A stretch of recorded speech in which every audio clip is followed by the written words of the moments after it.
Kyagulanyi tatega n'atakwasa, yatega omutego.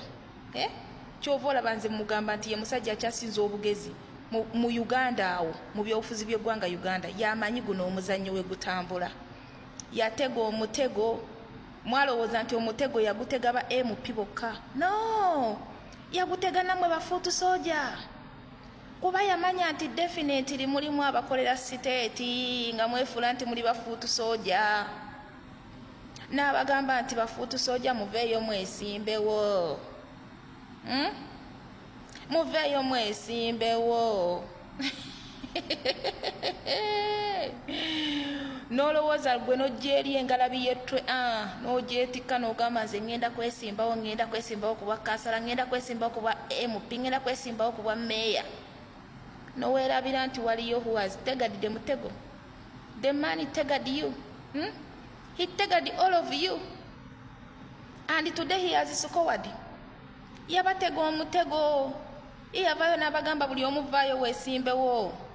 Naye ng'akimanyi nti nno olutalo luno lwe tulimu lwakuggusa ntebe ennene ya waggulu kujjako musabba.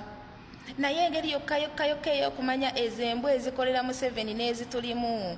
You have to tega them. Yatega omutego kati atandise okukungula. Mwe muli eno mukaaba nti kunti tebamuwadde kaadi. Mbu bayinza batya okumma ono kaadi? My friend, the man called His Excellency Robert Kyagulanyi Ssentamu, the ghetto gladiator. No one is more intelligent than him in Uganda today, on the political wing and the revolutionary wing of liberating our country, Uganda. Oyo omusajja mugezi ng'ate bebufuzi by'eggwanga Uganda yakabijjamu. Yabalabira eno bw'ati n'agamba akulaba bw'ati n'agamba laba nnono cowboy alowooza simumanyi mupiira gwazannya. Kati agenda kubalaga nti nno he's the only man ategeera guno omuzannyo gwe tulimu. Kyova olaba nze candidate wange ali omwoyo yekka Kyagulanyi. He tegged you.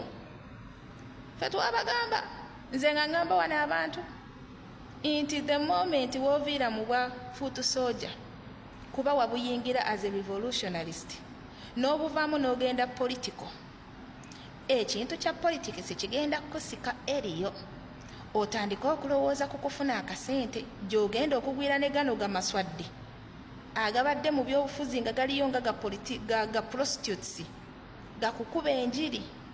Oveemu kiri ekya revolutionalist eky'okuggyako Museveni ekyokulwanirira ensi yo gijja mu bwa dictatorship oyingiremu ekyobukulembeze okwagala okufuna.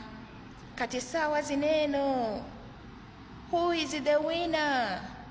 Ye Kyagulanyi ali eri waka agamba kati bano baleekaana ki? Oyo namumanya n'oyo mumanyi, noono omuzannyo gwazannya ngumanyi. Jjukira yabagamba nti ne mu NRM ayinamu abamuwa information. Ayinamu abamuwa information gw'oba omanyi nti wali okozeeko data egeemu ng'ekifaananyi kyo tekyavaako ne kijja ku social media ng'olowooza oli safe. Kimanye ewa Kyagulanyi you're not safe, kuba ne mu State House entebe ayinayo ba informant abamuwa information. Mujja kikakasa nti tulina omugezi ali ogwo omu yekka. Buli omu weesimbe we yakuwa ebbeetu and he tegged the mutego. Kati emitego gitandise okubakuba omu ku omu bafuutu soja mwagwa mu mutego ate mmwe gwe mwali mutategedde. Mwagwa mu mutego mwagujjamu nga muli excited ne mutandika okulya obunyeebwa buweddewo. Kati abamu ku mmwe akamaso kabakubye ate buli gwe kakuba eba ex kapuuti, buli gwe kakuba oli kapuuti. Mujja kiwulira tugenda mu kalu ka kwekalakasa 2026 musaaga.